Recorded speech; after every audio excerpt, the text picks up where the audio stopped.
제가 그 너무 추워서 잠바를 입고 나왔는데 양해를 좀 부탁드리겠습니다. 추위를 많이 타가지고 제가 막 덜덜 떨려가지고요. 안 입으면. 오늘 말씀은 창세기 18장 22절에서 33절까지 말씀입니다. 18장 22절에서 33절까지 말씀 제가 봉독하겠습니다. 하나님의 말씀을 들으십시오. 그 사람들이 거기서 떠나 소돔으로 향하여 가고 아브라함은 여호와 앞에 그대로 섰더니 아브라함이 가까이 나아가 이르되 주께서 의인을 악인과 함께 멸하려 하시나이까. 그 성중에 의인 50명이 있을지라도 주께서 그곳을 멸하시고 그 50 의인을 위하여 용서하지 아니하시리이까. 주께서 이같이 하사 의인을 악인과 함께 죽이심은 부당하오며 의인과 악인을 같이 하심도 부당하나이다 하니이다. 세상을 심판하시는 이가 정의를 행하실 것이 아니니까. 여호와께서 이르시되 내가 만일 소돔 성읍 가운데 의인 50명을 찾으면 그들을 위하여 온 지역을 용서하리라. 아브라함이 대답하여 이르되 나는 티끌이나 재와 같사오나 감히 주께 아뢰나이다. 의인 50 중에 5명이 부족하다면 그 5명이 부족함으로 말미암아 온 성읍을 멸하시리이까. 이르시되 내가 거기서 45명을 찾으면 멸하지 아니하리라. 아브라함이 또 아뢰어 이르되 거기서 40명을 찾으시면 어찌하려 하시나이까. 이르시되 40명으로 말미암아 멸하지 아니하리라. 아브라함이 이르되 내 주여 노하지 마시옵고 말씀하게 하옵소서. 거기서 30명을 찾으시면 어찌하려 하시나이까. 이르시되 내가 거기서 30명을 찾으면 그리하지 아니하리라. 아브라함이 또 이르되 내가 감히 내 주께 아뢰나이다. 거기서 20명을 찾으시면 어찌하려 하시나이까. 이르시되 내가 20명으로 말미암아 그리하지 아니하리라. 아브라함이 또 이르되 주는 노하지 마옵소서. 내가 이번만 더 아뢰리이다. 거기서 10명을 찾으시면 어찌하려 하시나이까. 이르시되 내가 10명으로 말미암아 멸하지 아니하리라. 여호와께서 아브라함과 말씀을 마치시고 가시니 아브라함도 자기 곳으로 돌아갔더라. 아멘. 명절 잘 보내셨죠? 행복한 신년 보내셨습니까? 그런 분도 계시고 또 명절이 또 괴롭고 또 힘든 분도 계셨을 것 같습니다. 근데 영적인 루틴을 이렇게 잡아가는 데 있어서 영성이 흐트러지지 않고 하는 데 있어서 이 명절이 이 플러스가 되시나요? 마이너스가 되시나요?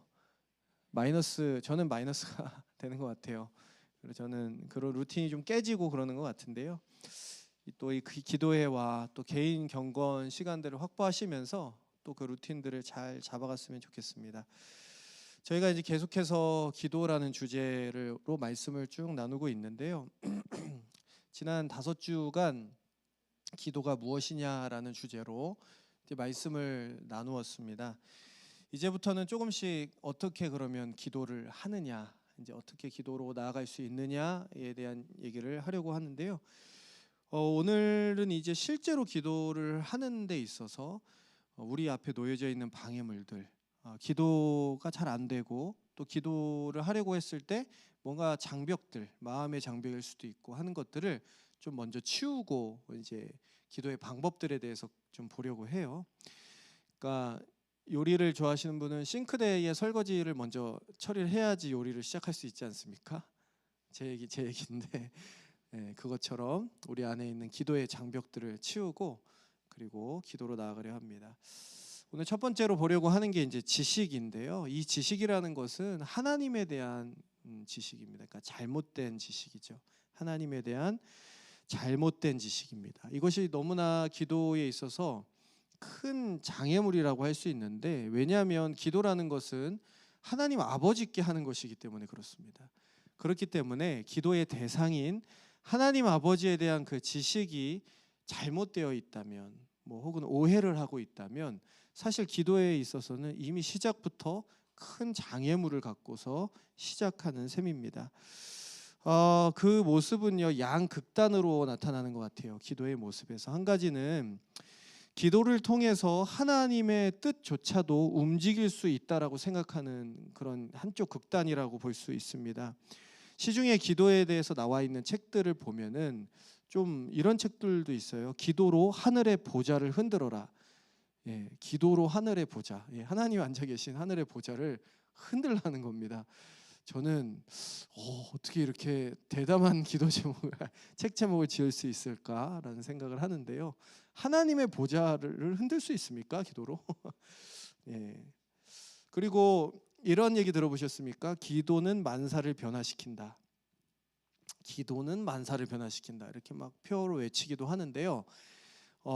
기도에 대해서 독려하는 것은 좋지만 자칫하면 이러한 내용들이 기도에 대해서 오해를 불러일으키고 그리고 기도의 대상인 하나님에 대해서 오해를 불러일으키게 되는 것이죠. 물론 이러한 문구나 이러한 표현들이 사실 기도에 어느 정도 열심을 내게끔 하는 것도 사실인 것 같습니다. 왜냐하면 열심히 기도를 하면 어느 정도까지요? 하늘 보좌가 흔들릴 만큼 열심히 간절하게 그렇게 빡세게 기도를 하면은 응답된다라고 이렇게 가르쳐 준다고 하면은요, 오늘 밤에 기도의 데시벨이 아마 3배 정도는 더 뜨거워질 겁니다. 제가 오늘 그렇게 정말 가르치고 하면은요, 아마 정말 뜨겁게 기도하는 것도 생길 수 있을 겁니다. 하지만 이런 열광주의는요, 하나님에 대한 잘못된 지식으로부터 비롯됐다고 볼 수가 있습니다. 우리의 기도가 하나님의 뜻을 바꿀 수 있습니까? 질문을 해보자면 우리의 기도로 하나님의 뜻이 바뀝니까? 하나님의 작정과 영원한 섭리의 방향성들을 우리가 틀 수가 있습니까? 한번 생각을 해보시면 좋을 것 같아요. 그럴 수 없잖아요. 하나님의 영원한 계획과 그 작정들을 우리가 좌지우지할 수 있는 것이 아니죠. 또 한 극단의 모습을 보면은요, 이런 질문을 하게 돼요. 하나님 다 정하셨는데 왜 기도해야 됩니까? 그러니까 하나님의 주권에 대한 생각들이 너무 강한 한쪽 극단으로 또 치우치게 되면은요, 다 정하셨는데 굳이 우리가 기도할 필요가 무엇이 있습니까? 라고 물어보는 거죠. 혹시나 이전에 뜨겁게 기도하고 그렇게 했던 열광적인 분위기에서 아마 개혁주의 교회, 우리 교회처럼 개혁주의로 넘어오신 분들은 오히려 개혁주의 신앙과 하나님의 주권에 대한 신앙들을 배워가면서 오히려 기도의 열기가 사그라들었다. 예전처럼 빡시게 기도하거나 정말 열정적으로 기도하지 않게 되었다라고 말하시는 분들이 있습니다. 종종 있어요. 혹은 겉으로 표현하지 않아도 우리 마음 가운데 그런 일들이 있는 것 같은 것들을 경험을 하기도 합니다. 저는 그럴 수 있다고 생각합니다. 저는 충분히 그럴 수 있다고 생각해요. 하나님께서 다 정하셨기 때문에 기도할 필요가 없어. 그래서 우리는 그냥 소극적으로 그냥 살면 돼. 적극적으로 막 기도하거나 이런 것이 아니라 그냥 살면 돼라고 생각하는 것도 하나님에 대한 잘못된 지식으로부터 비롯된 기도의 형태죠. 이것은 어떻게 보면은 성경의 가르침이 아니라 오히려 숙명론이죠. 결국 그렇게 된다. 결국 그렇게 되고야 말 거야라고 하는 어떤 숙명론에 가까이에 있는 것이기 때문에 성경의 가르침과는 다른 것입니다. 여러분들은 어느 쪽에 더 계십니까? 열광주의, 혹은 하나님의 뜻을 막 바꿀 수 있다. 그렇게 열심히 기도하자. 혹은 하나님의 뜻은 뭐 정해져 있으니까 뭐 기도는 뭐 하나 뭐 옵션이야라고 생각하는 쪽. 어느 쪽에 있으신가요? 저는요, 오늘 개혁주의 교회이기 때문에 저희가 후자 쪽에 대한 내용을 좀 더 다뤄보고자 합니다. 그래서 본문으로 들어가기 전에 개혁주의에서는 기도를 어떻게 다루는가에 대한 것부터 좀 살펴보려고 해요. 이거죠. 이런 질문입니다. 하나님의 주권에 대해서 대표적인 신학자였던 칼빈과 바르트가 이 기도에 대해서 어떻게 말하고 있는지, 더 정확하게는 하나님의 이 전체적인 주권 신학 안에서 그렇다면 기도라고, 우리의 실천이잖아요. 기도라고 하는 것은 어느 정도의 위치에 있는 것인지에 대해서 좀 먼저 보도록 하겠습니다. 이 바빙크의 개혁교회학과 기독교 강요의 내용들을 쭉 읽어보면 그런 내용이 나와 있는데요. 결론부터 말씀드리면 놀랍게도 하나님의 주권과 기도라는 것이 전혀 갈등이 없어요. 이 하나님의 주권을 강조하는 대표적인 두 신학자가 얘기하는 이 기도를 가르치는 파트에서 봐도요, 오히려 더 열심히 간절하게 기도하면 기도했지 하나님이 다 정하셨기 때문에 기도할 필요가 없다라고 하는 어조 같은 것들은 없습니다. 전혀 없어요. 여러분, 이 개역교의학, 바빙크의 개역교의학을 쭉 이번에 명절에 좀 또 한번 읽어봤는데 기도가 어느 위치에 있는지를 좀 살펴보았습니다. 기도가 어디 있을까? 여러분, 이 조직 신학에 보면 뭐 신론, 뭐 기독론, 인간론 쭉 있잖아요. 뭐 교회론도 있고요. 이 기도라는 것은 실천적인 부분이기 때문에 아마 교회론이라나 혹은 종말론이라던가 뭐 이렇게 보면 성화에 관련된 부분이나 이런 쪽에 있을 거라는 생각을 많이 하게 되잖아요. 그런데 바빙크의 이 개역교회학을 보면은요, 이 기도를 어디에 넣어놨냐면 하나님의 섭리와 작정의 파트에다가 넣어놨습니다. 그러니까 하나님의 천지 창조에 대한 이야기를 쭉 설명한 다음에 하나님께서 그것을 자신의 섭리대로 돌보고 유지하시고 보존하시는 하나님의 섭리 파트 안에 이 기도가 들어가 있다는 거예요. 저는 이게 너무너무, 여러분들 표정은 별로 안 놀라셨지만 저는 너무 감격스러웠습니다. 하나님의 그 섭리와 경영, 하나님께서 이 땅을 통치하고 운영하시는 그 파트 안에다가 기도를 넣어 놓으셨다고 라고 하는 것이 저는 너무 벅차오르더라고요. 그래서 바빙크는 이 기도에 대해서 이렇게 얘기합니다. 하나님은 어떤 결과만을 예정한 것이 아니라, 우리는 이렇게 생각해요. 어떤 결과와 끝을 예정하셨다고 생각하지만 그 결과에 이르게 하는 모든 원인과 과정, 그 수단까지도 함께 작정하셨다라고 얘기하십니다. 그러니까 이 기도죠. 그 수단, 이것까지도 하나님의 작정 안에 있는 것입니다. 저는 이것이 너무너무 감격스럽더라고요. 그래서 뭐 이것은 기도뿐만 아니라 말씀 선포나 전도에도 다 똑같이 해당되는 말이겠죠. 여러분, 하나님의 작정 가운데 우리의 기도가 포함되어 있다는 것이 얼마나 감격스럽습니까? 이거예요. 하나님께서는 우리와 함께 우리를 통해서 당신의 섭리를 이 땅 가운데 이루어 가기를 원하신다. 그것을 이 신학 가운데서 드러내고 있다는 것이죠. 이 세상의 보존과 유지와 통치와 심지어 심판까지도 우리의 기도 속에서 함께 이루어가기를 원하신다라는 것이 드러나 있습니다. 이것은 단지 피조물일 뿐인 우리들에게는 어마어마한 선물입니다. 어마어마한 선물이죠. 그래, 바빙크의 말을 한번 더 읽어볼게요. 조금 어렵긴 한데요, 제가 읽어드릴게요. 기독교 신학이 가르치는 바에 의하면 제2원인은, 이것은 우리의 기도나 전도 같은 것들입니다. 제2원인은 제1원인인 하나님의 계획과 작정이에요. 하나님께 전적으로 종속되지만 그럼에도 여전히 참된 원인들이다. 그러니까 우리의 기도와 우리의 행함들이요, 참된 원인들이다. 하나님은 제2원인들을 가능케 하시고 제2원인의 시작과 진행과 끝에 자신의 존재로 현존하신다. 하나님이 우리 안에서 행하사 자기의 기쁘신 뜻을 위하여 소원을 두고 행하게 하신다. 이렇게 이 부분을 설명했습니다. 그러니까 하나님께서는요, 이런 거예요. 하나님의 이 주권 개념이라는 것은 우리의 기도를 사그라뜨리는 것이 아니라 오히려 기도에 대한 열망을 더해준다는 것입니다. 열기를 더해준다는 것이죠. 왜요? 하나님의 놀라운 섭리와 통치의 사역에 우리가 동참할 수 있는 기쁨과 그 은혜를, 놀라운 복을 허락하시는 사건이기 때문에 그렇습니다. 그래서 우리는 기도할 때 하나님의 주권 아래 순복하면서 겸손을 유지하고 또 하나님의 놀라운 섭리와 경영을 바라보면서 기쁨으로 적극적으로 기도할 수 있게 되는 것이죠. 이것이 개혁주의에서 가르치고 있는 기도의 위치입니다. 그래서 본문의 내용으로 이제 좀 들어가 보도록 할게요. 전후 문맥과 이런 배경은 좀 설명을 하지 않고요, 바로 본문으로 들어가겠습니다. 오늘 말씀은 꽤 유명한 말씀인데 오늘 이 말씀을 읽으면서 꽤 아슬아슬하게 느껴지지 않습니까?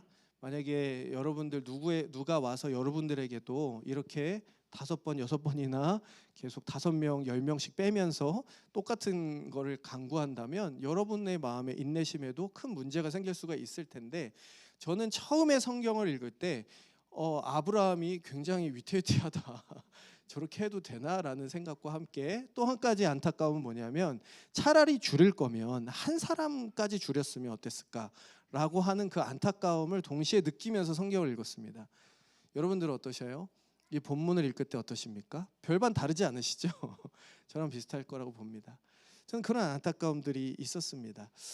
그러니까 뭔가 대담하면서도 이 아브라함이 아슬아슬한 그런 마음들을 읽고 있는 거죠. 이 본문의 배경은 뭐냐면요, 하나님께서 자신의 작정을, 그러니까 소돔과 고모라 땅을 멸망시키려고 하는 자신의 작정을 알려주십니다. 그것들을 알려주시죠.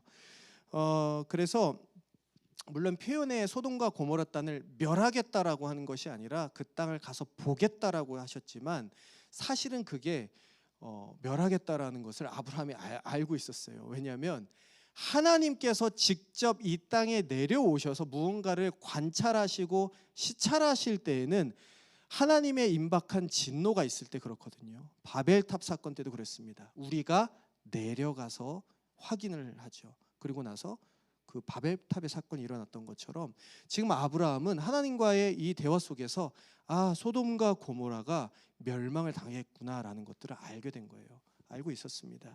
그래서 이제 22절에 이렇게 되어 있습니다. 그 사람들이, 이 사람들은 천사들이죠. 거기서 떠나 소돔으로 향하여 가고 아브라함은 여호와 앞에 그대로 섰더니, 천사들이 이제 그 땅을, 소돔과 고모라 땅을 보려고 내려갔고요.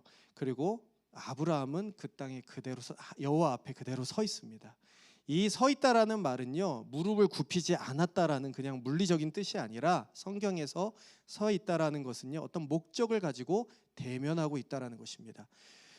예레미야 15장 1절에 이렇게 되어 있습니다. 모세와 사무엘이 내 앞에 섰다 할지라도 내 마음은 이 백성을 향할 수 없나니.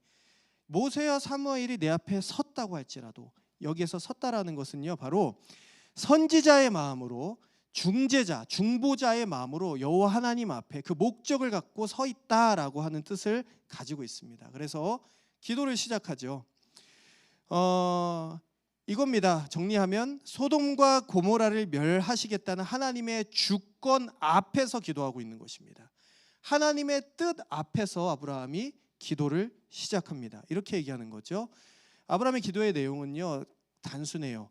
의인들이 있을 텐데 의인과 함께 죄인들을 그 한꺼번에 심판하시는 것은 당신의 그 공의로운 성품에 어울리지 않습니다라고 하고요. 그래서 그 안에 의인들이 있을 텐데 그 의인들을 보시면서 그 의인들이 속한 도시와 공동체를 살려주십시오라고 하나님 앞에 중재하면서 기도를 하고 있는 것입니다. 그래서 계속 그 숫자를 줄여가고 있죠. 50명부터 10명까지 줄이고 있습니다. 그리고 놀랍게 하나님께서 다 들어주셨어요. 10명까지 다 주셨습니다. 아마 궁금하신 분이 왜 10명이냐, 여기 궁금하신 분이 있는데 제가 주석을 한 15개 정도 찾아봤는데 학자들도 다 달라요. 사실 모릅니다. 그냥 10명이 어떤 도시를 살릴 수 있는 의인의 최소 기준이었다라고 얘기하는 사람들이 제일 많습니다. 하나님께서 이 기도를 받아주고 계셨습니다. 여러분, 이 아브라함의 기도는 응답이 된 것입니까? 아니면 응답이 안 된 것입니까? 어떻게 생각하세요? 소돔과 고모라는 결국 하나님의 그 뜻대로 멸망을 합니다. 하나님의 뜻대로 되었어요. 하지만 이 사건을 19장을 쭉 보면 그 안에 있던 의인 3명이 구원을 받습니다. 구원을 얻게 되죠. 그러니까 하나님의 뜻 가운데에서 아브라함의 기도도 응답이 되었다라고 볼 수가 있겠죠. 여기서 정말로 중요한 포인트는 저는 이거 같습니다. 중요한 포인트는 이 아브라함이 하나님의 마음을 알고서 하나님께서 하시려고 하는 그 일들의 마음을 알고서 함께 기도를 했다라는 것이죠. 아브라함은 자신의 기도와 열심으로 하나님 앞에 간구하는 것으로 하나님의 그 주권적인 뜻을 바꿀 수 있다고 생각을 했을까요? 아닙니다. 그렇지 않습니다. 혹은 하나님께서 작정하신 일이니까 나와는 상관없어, 그래 그냥 그렇게 되겠지라고 하면서 냉소적인 체념 상태로 나갔던 것일까요? 아니요. 아브라함은 간절하게 기도했습니다. 그 양극단으로 빠지지 않았습니다. 아브라함은 하나님의 주권 앞에서 하나님의 마음을 가지고 힘껏 기도했어요. 그게 아브라함의 기도의 위대함이라고 볼 수 있죠. 그리고 하나님께서는 그의 기도를 무시하거나 그렇게 하지 않으시고 존중해서 받아주셨습니다. 그게 오늘 본문의 전체적인 맥락이에요. 저는 여기에서 정말 하나님의 마음이 잘 드러난다고요. 그리고 봅니다. 그리고 아브라함의 기도를 너무너무 기뻐하셨을 거라고 봅니다. 왜 그럴까요? 에스겔서 22장 29절 31절 말씀을 제가 읽어드릴게요. 이 사건에 대한 하나님의 마음이 나와 있습니다. 이 땅 백성은 포악하고 강탈을 일삼고 가난하고 궁핍한 자를 압제하고 나그네를 부당하게 학대하였으므로 죄로 가득하였으므로 이 땅을 위하여 성을 쌓으며 성 무너진 데를 막아 서서 나로 하여금 멸하지 못하게 할 사람을 내가 그 가운데에서 찾다가 찾지 못하였으므로 내가 내 분노를 그들 위에 쏟으며 내 진노의 불로 멸하여 그들 행위대로 그들 머리에 보응하였느니라. 주 여호와의 말씀이니라. 여러분, 하나님의 마음입니다. 여기 보면 성 무너진 데를 막아 서서 나로 하여금 멸하지 못하게 할 사람을 내가 그 가운데에서 찾다가, 그러니까 아브라함과 같은 사람을 찾다가 찾지 못하였으므로 그리고 그 땅을 멸하였다라고 이야기하고 있습니다. 저는 하나님께서 아브라함의 기도를 정말 기뻐하셨을 거라고 봐요. 하나님이 찾는 사람이죠. 내 앞에 서서 내가 하려고 하는 그 일 앞에 나를 앞에 서서 간청하고 기도하는 그 한 사람을 하나님께서 찾고 계시다라는 것, 그 사람이 아브라함이었다라는 것을 오늘 말씀을 통해서 보죠. 하나님의 마음도 그것이었어요. 이 도시가 멸망하지 않았으면 좋겠다. 이 땅이 멸망하지 않았으면 좋겠다는 것이 하나님의 마음이었습니다. 이것은요, 그냥 숙명론에 빠져서 어떻게 되겠지, 망할 것은 망하고 흥할 것은 흥하겠지라고 하는 그런 무기력하거나 냉소적인 태도가 전혀 아니에요. 하나님의 이 섭리 사역에 동참하는 모습입니다. 그래서 저는 이겁니다. 우리 하나님의 주권 앞에서 오늘도 기도할 텐데요, 하나님의 놀라운 주권 앞에서 하나님의 마음으로 기도할 수 있다는 것입니다. 그리고 기도 중에 우리는 하나님의 통치와 임재를 경험하게 될 거예요. 그리고 하나님의 그 섭리의 사역을 우리가 동참하게 될 것이다 라는 것을 봅니다. 너무 신나고 흥분되는 일이 아닙니까? 저만 그런가요? 저만 먼저 누렸나요? 예, 저는 진짜로 굉장히 좋더라고요. 이걸 배우고 하면서. 비유를 하나 들면은요, 배를 타고 크루즈 여행, 여러분 명절에 여러분들 시간이 한 3박 4일 나와서 크루즈 여행을 떠나고 있습니다. 근데 이제 객실에 앉아서 여러분들 유튜브 보면서 게임을 하고 있었는데 배가 흔들리기 시작하는 거예요. 그러면서 막 파도가 치고 너무너무 고통스러워. 그래서 여러분 어떻게 하실 거예요? 간만에 여행에 왔는데 이게 뭐냐, 이 객실에서 편안하게 누워서 가야 되는데 누워있지도 못하고 하면서 막 욕을 해댔습니다. 그러다가 도무지 안 되겠다 싶어서 여러분들이 어디를 가게 됐냐면 선장실로 가게 됐어요. 문을 두드려서 선장실로 들어갔습니다. 딱 들어갔더니 딱 모든 상황의 계기판이 딱 떠 있는 겁니다. 어마어마한 파도가 배를 들이닥치고 있었고 암초가 바로 앞에 있어서 계속 배를 틀 수밖에 없는 상황이었고, 그리고 어마어마한 그 폭풍이 계속 몰아치는 것을 계기판과 창문을 통해서 다 확인하게 됐어요.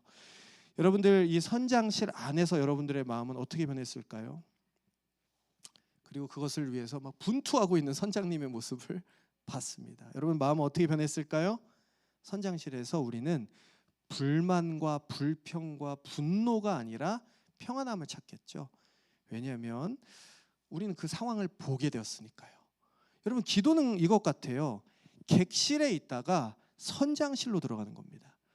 여러분들이 하나님의 경영과 주권의 일들을 보게 되는 그 선장실로 들어가면서 여러분들이 그 안에서 뭔가를 좌지우지할 수 없을지 모르겠지만 역시나 우리는 그 안에서 평안함을 찾을 수 있게 될 것입니다. 저는 이런 상상을 좀 해보게 됩니다. 만약에 아브라함이 지금 그냥 가시고 기도하지 않았다면 어떻게 됐을까요? 그 상상을 해봤어요. 아브라함이 그냥 멸망당할 거야 소식을 듣고 그냥 갔습니다. 그리고 얼마 지나지 않아서 그 땅에 완전히 멸망당한 것들을 보게 되었어요. 이건 상상입니다. 그랬다면 아브라함의 마음 가운데 하나님에 대한 오해가 생기지 않았을까요? 전 이런 생각을 해봤습니다.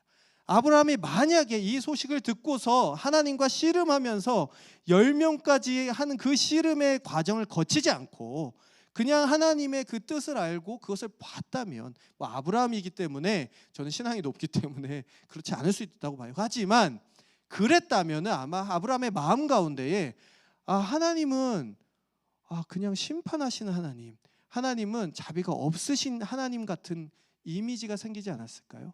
그런 생상을 한번 해보게 되는 것입니다. 저는 이런 생각을 해요. 그래서 우리가 기도하지 않고서 하나님의 일하심을 경험하는 것은요, 사실 하나님의 오해를 불러일으킬 수 있다는 거예요. 우리의 기도 가운데 그 지성소 속에서 하나님의 성품과 하나님의 놀라운 주권과 섭리를 경험하지 못한 채로 하나님의 주권이 우리 인생 가운데 계속해서 흘러들어갈 때 오히려 우리는 하나님을 오해하게 될 수 있지 않겠냐는 것입니다. 그래서 기도해야 된다는 겁니다. 여러분들 고난 중에 계신 분들이 있지 않을까 싶어요. 물론 기도하시겠죠.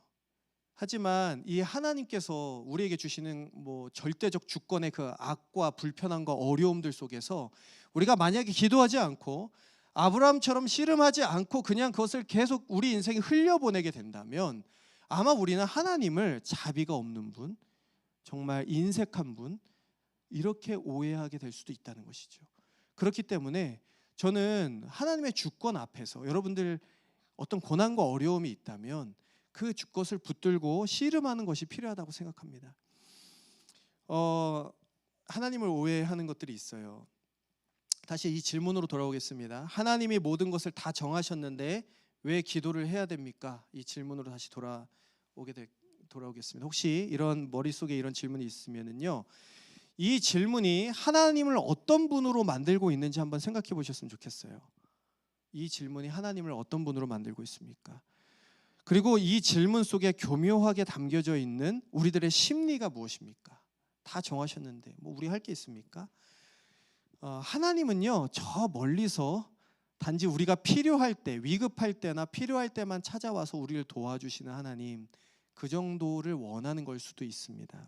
이신론이라고 할 수 있죠.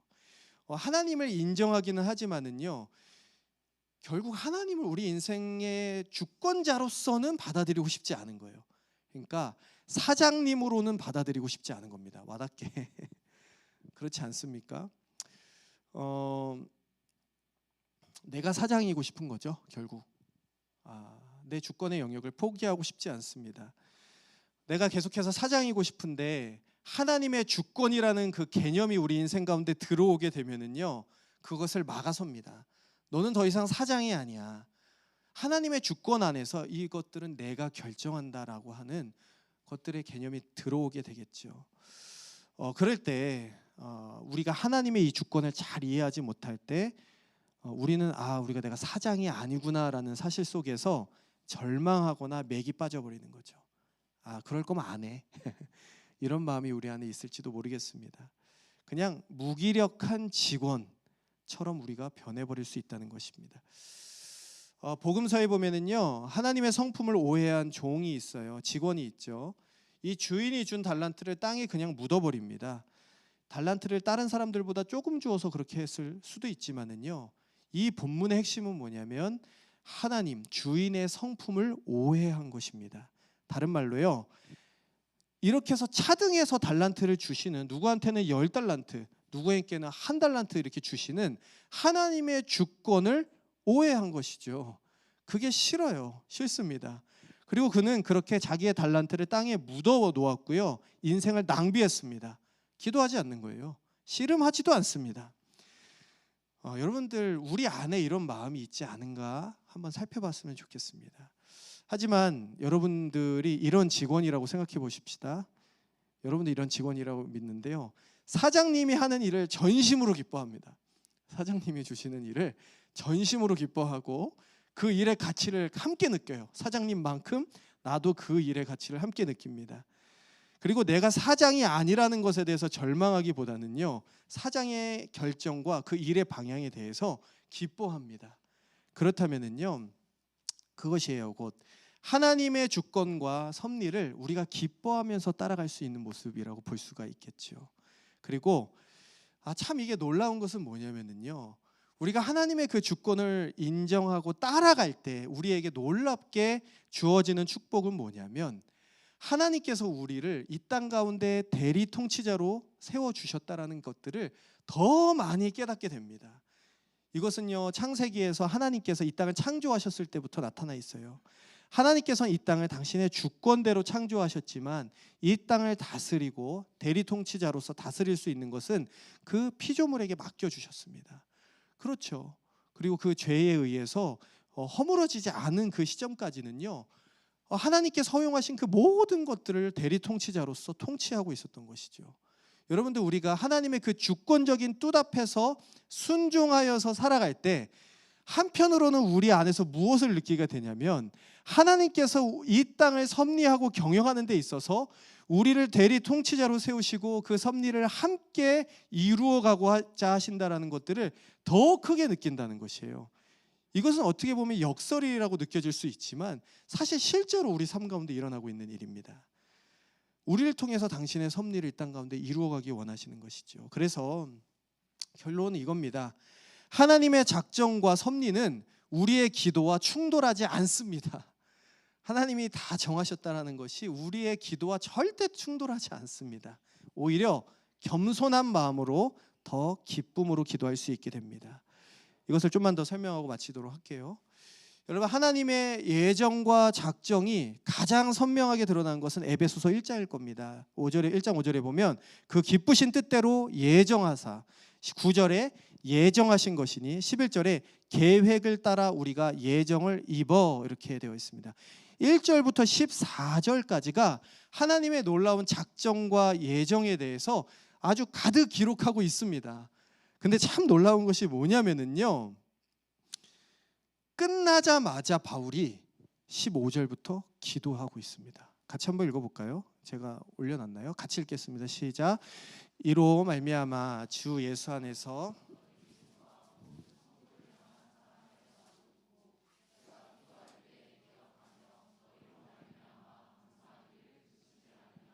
네, 하나님의 예정과 작정에 대한 교리로 꽉 차 있는 구절 바로 다음에 바울은요, 바로 기도를 시작하고 있습니다. 저는 이것이 바로 성경에서 우리에게 가르쳐주고 있는 것이라고 봅니다. 하나님의 주권을 알고서 그 앞에서 기도하는 것이에요. 이것이 너무나 감사하죠. 여러분, 주기도문도 똑같습니다. 여러분, 아버지의 뜻이 하늘에서 같이 땅에서도 이루어지게 하소서라고 하는 하나님의 뜻과 주권에 대한 기도를 마치고, 그럼 기도가 사실 끝나야 돼요. 하나님 뜻대로 다 하십시오 하면 끝이 나야 되는데 그게 아니라 그 다음에 오늘날 우리에게 일용할 양식을 주시고, 이것이 너무나 균형 잡혀 있는 모습이라고 봅니다. 그러니까 우리는 하나님의 주권 때문에 기도할 수 없어가 아니라 하나님의 주권 때문에 더 기도할 수 있어. 이것이 성경에서 가르치는 내용이라고 볼 수 있습니다. 여러분들, 오늘 이 내용을 가지고 우리 함께 기도를 했으면 좋을 것 같아요. 여러분, 제가 이 말씀을 붙들고 기도하면서 실제로 기도에 대한 그 활력과 동기가 많이 증가하는 것들을 볼 수 있었어요. 오늘 그런 은혜가 함께 있었으면 좋겠습니다. 우리 같이 한번 기도하도록 하겠습니다.